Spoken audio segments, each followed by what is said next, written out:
తీన్మార్ సరిగా ఆడని టైంలో నిరాశలో ఉన్నప్పుడు గబ్బర్ సింగ్ సినిమా మీకు పిలిచే అవకాశం ఇచ్చారు. సో అప్పుడు ఏంటి మీ ఫీలింగ్? మీ పేరన్నా? రాజాబాబు. రాజాబాబు గారు రాజా లాంటి క్వశ్చన్ వేసావు. అది మంచిడమ్మా, రాజా లాంటి క్వశ్చన్ వేసాడు. తీన్మార్ కూడా బ్లాక్ బాస్టర్ సినిమా వద్దనుకునేవాడు నేను. ఎందుకంటే భలే ఉంటుంది సినిమా, భలే గుండెకి హద్దుకునే సినిమా అది. చిన్న చిన్న మిస్ఫేర్ చేయడం వల్ల మిస్ అయిపోయింది. దాని టైలర్ ఈరోజు కూడా నిన్న మొన్న సినిమా చూస్తుంటే ఏమో ఈ సినిమా ఎందుకు ఆడలేదని పెద్ద $1 మిలియన్ క్వశ్చన్ నాకు. ఆ తర్వాత ఆ సినిమా ఫీల్ అయ్యి బాగా డిప్రెషన్, నేను బాగుంటే హీరో గారు మాట్లాడుకొని నన్ను పిలిచి, మహానుభావుడు ఈ సందర్భంగా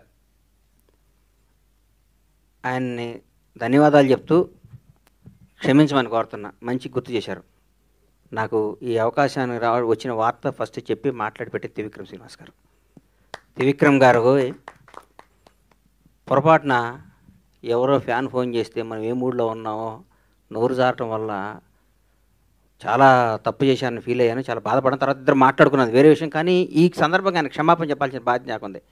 నాకు ఈ సినిమా రావటానికి, ఈ సినిమాని గణేష్ హరీష్ శంకర్ డైరెక్టరు, నేను ఫస్ట్ ఆ సినిమా కొన్న నాతోనే కొనిచ్చాడు హీరో గారు.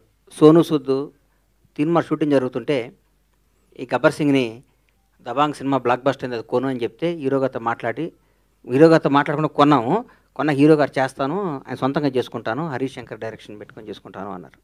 మొత్తం ఫోటోషూట్ కూడా అయిపోయింది, గుర్తుందన్నా నీకు? ఫోటోషూట్ కూడా అయిపోయింది, అంతా అయిపోయింది.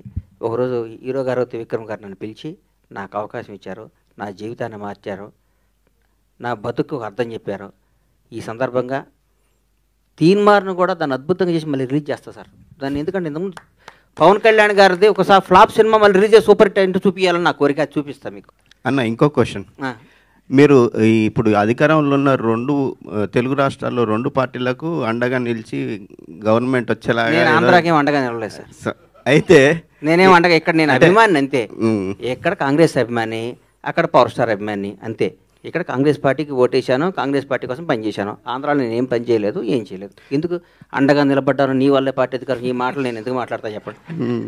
కానీ అంటే నా క్వశ్చన్ ఏంటంటే, మీకు రేవంత్ రెడ్డి గారు ఏదో కీలక పదవి అప్పగించి, నాకు ఏ పదవులు వద్దు నాయన, నీకు దండం పెట్టిన సినిమా తీయాలి, ఎమ్మెల్సీ వద్దు. నాకు సినిమా తీసే ఉన్న కిక్కు, దీంట్లో ఉన్న మజా, దీంట్లో ఉన్న ఆనందం, దీని సినిమా బ్లాక్ బస్టర్ కొట్టి నా భార్య పిల్లలతో అట్లా పడుకుంటే వచ్చే తృప్తి నాకు ఏ ముఖ్యమంత్రి పదవి వచ్చినా రాదు. నాకు ఎమ్మెల్సీ రాజ్యసభ ఇస్తున్నారట కదా, ఏం నాకు వద్దు అని చెప్తున్నా, మీకు మీ ద్వారా చెప్తున్నా, నాకు ఏ పదవి అదే మీ ద్వారానే చెప్తున్నా, నాకు ఏ పదవి వద్దు. నేను cinema block buster cinema wish చేయండి, నాకు నన్ను ఆస్వాదించండి అన్న.